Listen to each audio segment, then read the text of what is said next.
नमस्कार, म खेम कुमार भट्टराई र मेरो गाउँ चाहिँ कमेरे भिलेज हो र म पाक्किम डिस्ट्रिक्टबाट। म चाहिँ है पहिलादेखि नै अब यो खेतीपातीमै रुचि भएकोले गर्दा मेरो पढाइ सकेपछि चाहिँ म कन्टिन्यू फार्मिङमा लागेँ र फार्मिङमा चाहिँ म पहिला अब मौरी खेतीहरू गर्थेँ र मौरी खेतीहरू गर्दाखेरि है त्यस्तो बेसी आय स्रोत थिएन मेरो है, धेरै पैसाहरू हुँदैन थियो, घर चलाउनु पनि एकदमै साह्रो पर्थ्यो। र जब म यो माछा पालनमा लागेँ है र माछा पालनको स्किमहरू मैले बुझ्दै जाँदाखेरि र यो स्किमहरू गर्न थालेँ, त्यहाँबाट चाहिँ मलाई धेरै राम्रो भयो है र 2-4 पैसा है आउनु पनि थाल्यो। र मैले यो फर्स्ट स्टार्टिङ चाहिँ कहाँबाट गरेँ भन्दाखेरि चाहिँ पहिलाखेरि म खेतीपाती गरिरहेको थिएँ, त्यतिखेर चाहिँ हाम्रो आरो म्याडम हुनुहुन्थ्यो, हाम्रो गौरी म्याडम हुनुहुन्थ्यो, त्यतिखेर चाहिँ गान्तोक डिस्ट्रिक्ट नै थियो र हाम्रो गौरी म्याडमले चाहिँ है एउटा ब्लू रिभोल्युसनको कार्पको ट्याङ्की दिनुभयो।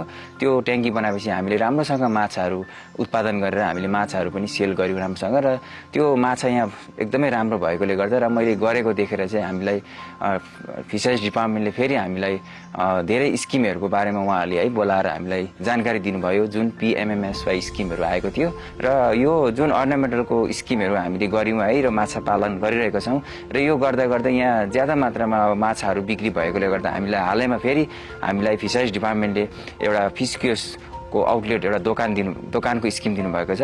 त्यो चाहिँ 10 लाखको स्किम हो। त्यसमा हामीले 60% सब्सिडी पाउँछौँ र 40% चाहिँ हामीले आफ्नै पैसा इन्क्लुड गरेर चाहिँ हामीले दोकान पनि रेडी गरेका छौँ र अहिले चाहिँ दोकान भएकोले गर्दा हामीलाई एकदमै सजिलो भएको छ है, सबै कुरा मिलाउनु सजिलो भएको छ। दोकानबाटै कस्टमरहरूले पनि लानुहुन्छ, हामी यहाँ डाइरेक्ट ब्रिडिङ गर्छौँ र दोकानमा राख्छौँ।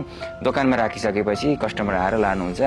यो दोकानमा चाहिँ अहिले सबै कुरा एभाइलेबल छ, जस्तै तपाईँको एक्वेरियमहरू तपाईँको जुनै साइजमा पनि पाउनुहुन्छ, चारो पानी है दबाईहरूदेखि लिएर हरेक कुराहरू तपाईँले दोकानमा पाउनुहुन्छ। तपाईँको खाने माछाहरू पनि हामीले दोकानमा राख्ने गरेको छौँ, कार्प माछाहरू राख्ने गरेको छौँ र माछाहरू पनि हामीले बेच्दै आएको छौँ र यो दोकानबाट पनि हामीलाई अहिले धेरै नै फाइदा भएको छ। अब नोकरी भन्ने चाहिँ यस्तो हुन्छ अब है, गभर्मेन्टले पनि अब सबैलाई नोकरी पुर्याउनु सक्नुहुन्न है, किनभने जसको जग्गा जमिन छ है, यस्तो राम्रो स्किमहरू छ विभागमा भने चाहिँ जति पनि अनइम्प्लोइड युथहरू हुनुहुन्छ तपाईँहरू है यस्तो स्किमहरू गर्नुभयो भने चाहिँ एकदमै राम्रो हुन्छ। म पनि नोकरी पछि नलागिकन यो खेतीपातीमै म इङ्गेज भएँ, किनभने अब नोकरीमा हामीलाई 9-10 हजारले हामीलाई है महिना टार्नु साह्रो पर्छ, तर हामीले एउटा है मजाले खट्यौँ भने है हामीलाई नोकरीको भन्दा ज्यादा नै पैसा हामीले कमाउन सक्छौँ हामी यो खेतीपातीमा चाहिँ। आज मैले मेरो जीवनलाई नयाँ दिशा दिएको छु।